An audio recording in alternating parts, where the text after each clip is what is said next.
in listen-only mode. Good afternoon, everyone. This is Jennifer Schaus coming to you live from Washington, D.C. on June 6th, and we are continuing with our U.S. federal government contracting webinar series, summer series of 2016. Today we're very lucky to have Mark Amadeo with us, and he is a government contracts attorney in Washington, D.C.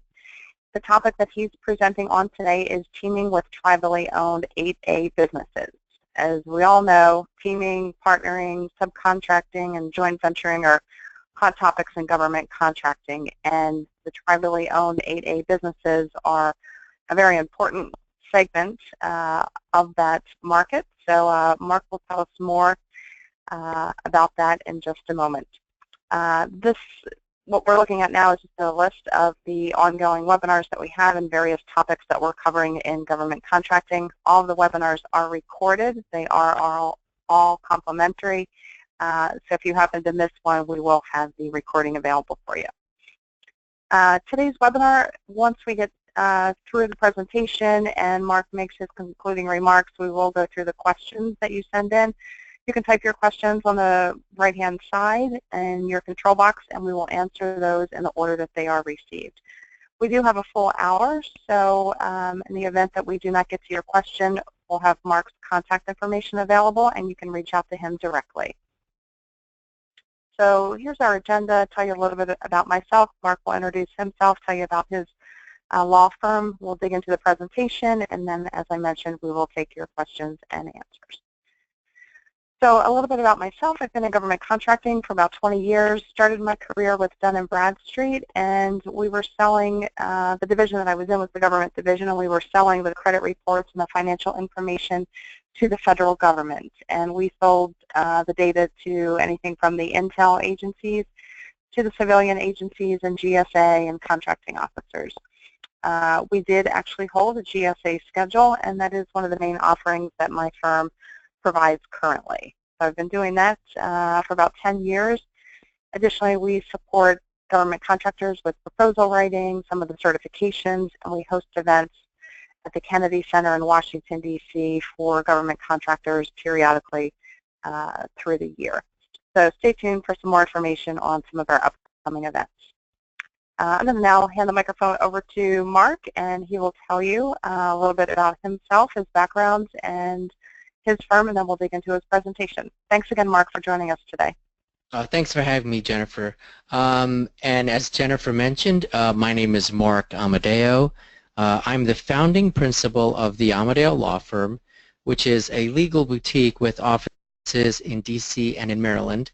I have over 20 years of experience both as a government attorney and also serving in private practice, where I was a partner at a DC firm before starting my own law firm. A little bit about the Amadeo Law Firm. The Amadeo Law Firm has 3 locations in the DC area, but the firm's focus on federal government contracting reflects a federal or national practice. So clients have come to the firm from all over the country and have been of all sizes, from startups and entrepreneurs to mid-sized and large Fortune 200 companies. And we help clients with all of their legal needs throughout the government contracting cycle, from cementing relationships with their teaming, through teaming agreements, subcontracting agreements, and joint ventures, to negotiating with the contracting officers, assisting with modifications, and maintaining compliance with FARS and DFARS and other regulations. So that's a little bit about the firm. And about today's presentation, we're going to be talking briefly about tribally owned 8As. Now, as with most federal government subjects, there are plenty of rules and regulations. So we're not going to go over all of them here. This is really intended to familiarize companies that have never done business with a tribally owned 8A to give them an idea of what the tribal 8As are and of the few special characteristics that make tribal 8As unique in teaming partners. Now, a few years ago in 2012, the GAO did a study on tribally owned 8A businesses, and the study showed that the procurement dollars that are allocated to tribal 8As are not insignificant. This trend showed that a rapid growth in 5 years from $2.1 billion in 2005 to $5.5 billion in 2010. And the surprising number to me was how much of the 8A market was actually captured by tribal 8As. Although tribal 8As account for only 6.2% of the 8A companies, in 2010 they were allocated nearly a third of all 8A federal spending dollars. So there's a lot of buying and selling with tribal 8As. Now, first off, we need to make a distinction between 8A companies that are owned by individuals who are Native American and 8A companies that are owned by Native American tribes. Under the SBA rules, Native American individuals are presumed to be socially disadvantaged, just as are Black Americans and Hispanic Americans. So small businesses owned by Native Americans are eligible to participate in the 8A Business Development Program if they meet all the other 8A requirements. But what we're going to discuss today are 8A businesses not owned by Native American individuals, but instead that are owned by Native American tribes. Now, to be eligible to participate in the 8A Business Development Program, a business owned by a Native American tribe must be what is called a tribally owned concern. And that means it must be at least 51% owned by the tribe. Now, the SBA rules here are fairly unique because typically under the SBA rules, you have to have direct ownership of an 8A business by its qualifying owner. But here, the SBA rules allow a tribally owned concern to be owned either directly by the tribe or indirectly by a wholly owned business entity of the tribe, which is typically a tribal holding company. Now, as far as ownership, 51% really for corporations means ownership of at least 51% of the voting stock and at least 51% of the aggregate of all classes of stock. And for other entities, it means ownership by the tribe or the tribal holding company of at least 51% of the business.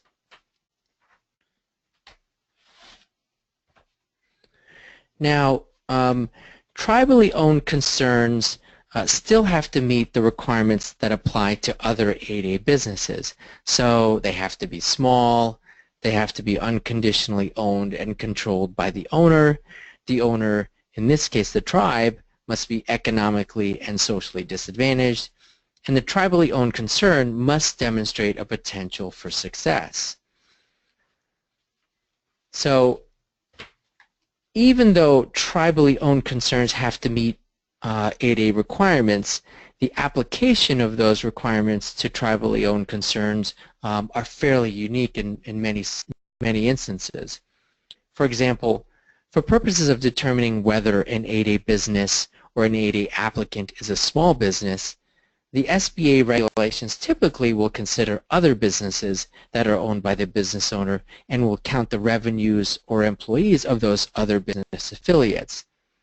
This aggregation of business sizes is called affiliation, and the SBA rules may apply affiliation in a number of circumstances other than when businesses have common owners, and we'll touch on that in a little bit. But for tribal 8As, there's a very broad exception.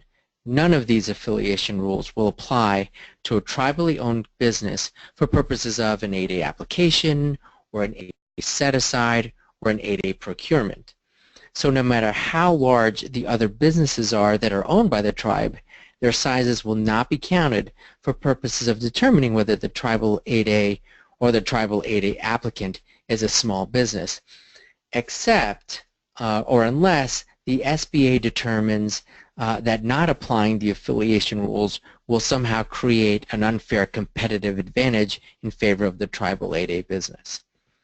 Now, as I said before, the SBA rules may apply affiliation in a number of other circumstances besides when there is a common owner. And those circumstances can include if there's common control or common management, or if there are common ties among the businesses. But for non-8A procurements, for example, a small business procurement or a non-8A set-aside, the SBA rules don't apply, or the SBA rules don't rule out the possibility of applying affiliation to a tribal 8A, but they do rule out the possibility of having affiliation on the basis of common ownership, common management, or shared administrative services. So outside of the 8A program, the exception to affiliation, while not as broad as under the 8A program, there are still some exceptions to how the affiliation rules are applied to non-8A procurements.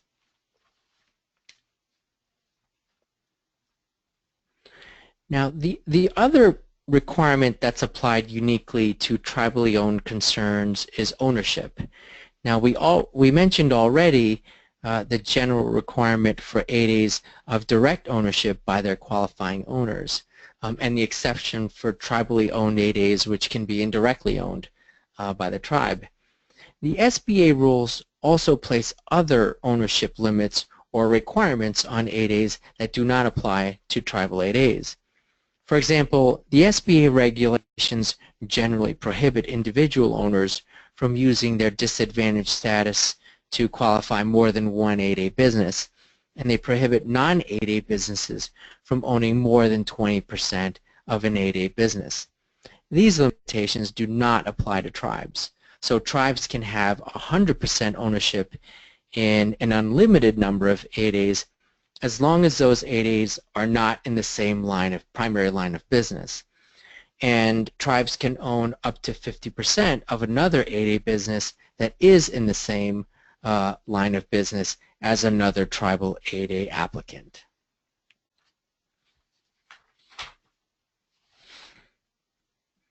So going back to 8A businesses generally, 8A businesses have to demonstrate a potential for success, and generally this must be shown with tax returns reflecting operations for 2 years. Now, 8A businesses can obtain a waiver of this requirement by demonstrating technical and managerial experience and the availability of adequate capital and infrastructure to carry out the contract, such as personnel, adequate facilities, and equipment. Now, the biggest difference here for tribal 8As is that tribal 8As can show potential for success without showing any of this stuff.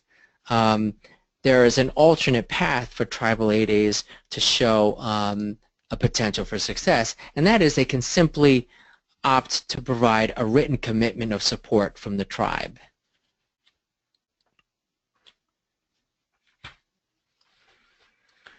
Now, tribal 8As and their teaming partners have very unique contracting opportunities. Under the SBA rules, 8A contracts above a certain amount, and it's around $7 million for manufacturing contracts and $4 million for others. They must be competed among eligible participants if there's an expectation that at least 2 eligible firms will submit a bid. That's not the case for awards to tribal 8As. Agencies can make a sole source award of any value to a tribe. In addition, tribally owned 8As are excluded from the limits that apply to the total amount of sole source awards that can be awarded to an 8A participant during its participation in the 8A program. Now, the second unique aspect of contracting with tribal 8As is what is a limited immunity from bid protests and the delays that those protests can cause. This is really a benefit for all 8As, and that's namely that the eligibility of an 8A participant for an 8A competitive procurement or an 8A sole source award can't be challenged by another party or another 8A participant. The third unique aspect for tribal 8As is that under OMB policies, the U.S. government may directly outsource non-inherently government services or functions to a tribal 8A without going through an extensive study or a cost comparison. So a few more unique benefits for tribal 8As and their teaming partners. The next two are really the benefits of contracting with tribally owned businesses generally. Now, under the applicable FAR clauses, subcontracts that are awarded to a tribe or a tribally owned business count toward the subcontracting goals for small businesses or small disadvantaged businesses, and they count regardless of the actual size of the tribal business that's going to be doing the subcontracting. And what this means is that a tribal business that's acting as a subcontractor can't outgrow its size status for purposes of meeting these subcontracting goals. There's another benefit of contracting with tribal businesses under DoD contracts, and that is that the prime contractor can get a 5% rebate back from DoD when they subcontract to tribally owned businesses. And this is calculated as 5% of the estimated or target cost or the fixed price that's included in the subcontract to the tribally owned business. And the last benefit we're going to highlight is really the result of the exception from the affiliation rules. Now, some tribes and their tribal enterprises can be fairly large, complex, and well-resourced. So, although the tribally owned 8A business may be small, the entity that stands behind that business can be quite large, making the tribal 8A business a less risky teaming partner. In addition, there is something to be said for working with a small business partner that can have at its disposal subject matter expertise in a wide variety of disciplines, areas, and industries. And this is really kind of depicted in the next slide, where you can see this kind of panoply of different companies that are owned by the tribe and the tribal holding company. So here's an example of the organizational structure that can exist under the SBA rules for tribally owned businesses. Again, no matter how big the other siblings are, if we can go back to the last slide. Yeah, okay, sorry. Yeah, so again, so no matter how big the other sibling companies are, or how big the wholly owned company is, each 8A company will be assessed in isolation to determine if it meets the small business standard. Okay, thanks.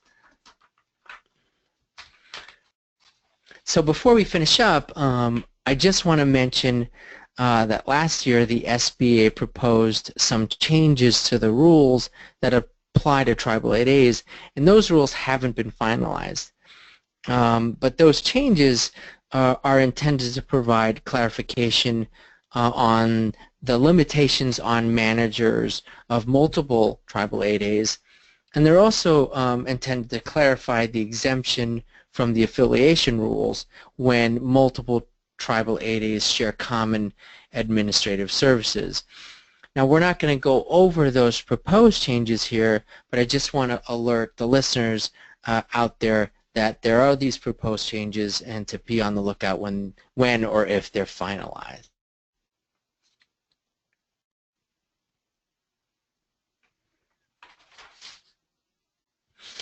So to sum up, for potential prime contractors and subcontractors, under the SBA rules, tribally owned businesses, 8A businesses, can be fairly attractive teaming partners to go after unique contracting opportunities.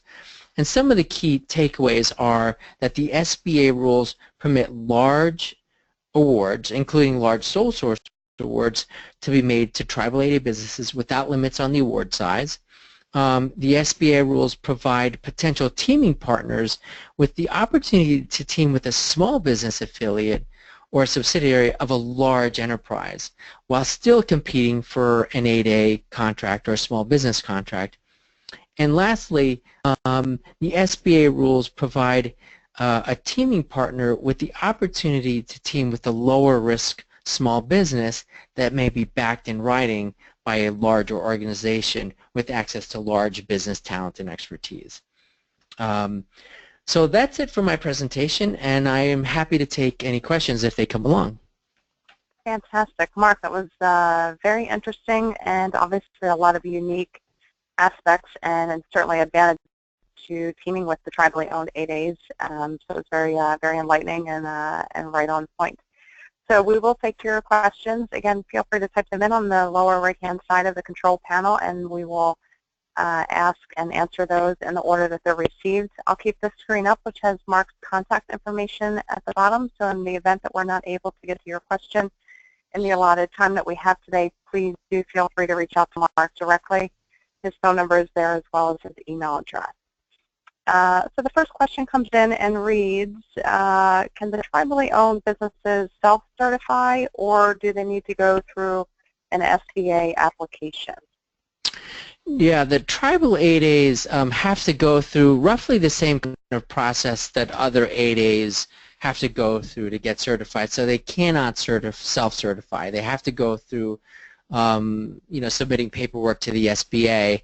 And again, the process is very similar as other 8As, except there's additional documentation that has to be submitted by the tribe. So there's a little bit more documentation that tribal 8As have to fill out.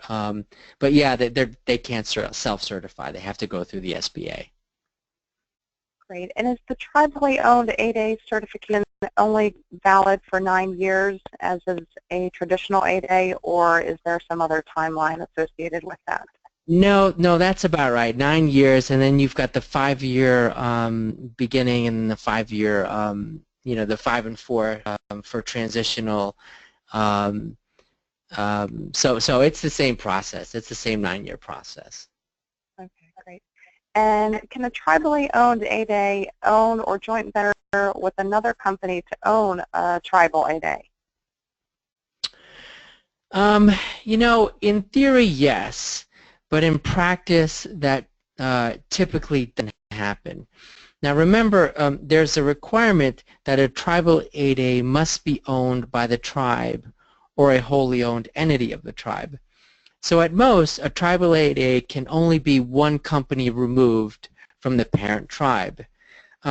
Typically, however, tribes do employ holding companies to own the 8As.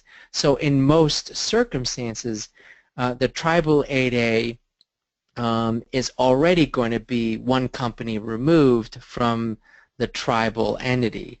So any subsidiaries of that 8A are going to be just too far removed from the tribe to qualify as a tribally owned concern. So in practice, it hardly happens, really. Okay. And the next question reads, you mentioned something about a 5% rebate or kickback for DoD contracts that are held with tribally owned firms. Is this only if they are a subcontractor, or what are the unique circumstances and who gets the money? Yeah, that's right. It's only if the tribally owned business is a subcontractor, and that 5% rebate goes to the prime contractor. Okay, great. So I guess a little bit of incentive there for the prime contractors. Next question says, can you point us to any resources or websites if we wanted to partner with these tribally owned companies? How can we find them in one repository? Sure. The SBA actually has a really good website for learning a little bit more about tribal 8As, and they have some information that can be helpful to connect with other businesses. But the National Center for American Indian Enterprise Development also has a very good website and information on how to connect with Native American tribes and tribal businesses. And that's at ptac.ncaa.gov. DFAIED.org. And also, the Native American Contractors Association has a very good website and is a good resource for connecting with tribal businesses, and that's at nativecontractors.org. So there are some good resources out there.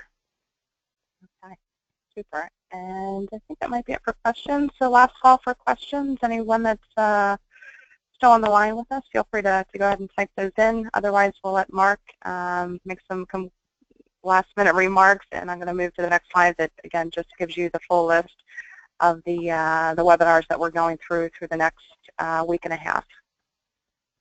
You know, so Mark, any last thoughts? Yeah, I mean, there's a lot of talk about affiliation. I just want to mention one other thing, because there may be a question about whether or not you can have an affiliation between an individual who owns a tribe, a Native American owned individual, or 8A that's owned by a Native American individual, and then a tribal 8A.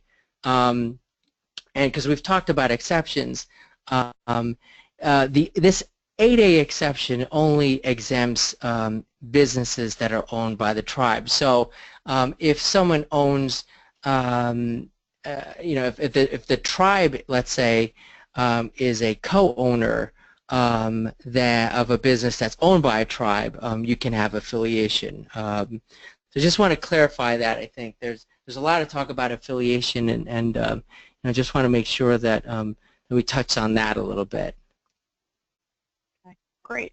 Well, thanks for clarifying that. It certainly can be confusing, and obviously that's why we need the resources of a fantastic government contracts attorney like yourself. We'll go back to your contact information again for Mark. It's listed below. You can reach him by phone, by email, or jumping onto his website. And again, we want to thank everybody for joining us today, and hope that you will join us for some of the upcoming webinars, and hope that you enjoyed our presentation as much as I did today. So thanks again, Mark, for joining us and sharing your expertise. Thanks for having me, Jennifer. I really appreciate it. Thank you. We'll conclude the webinar now.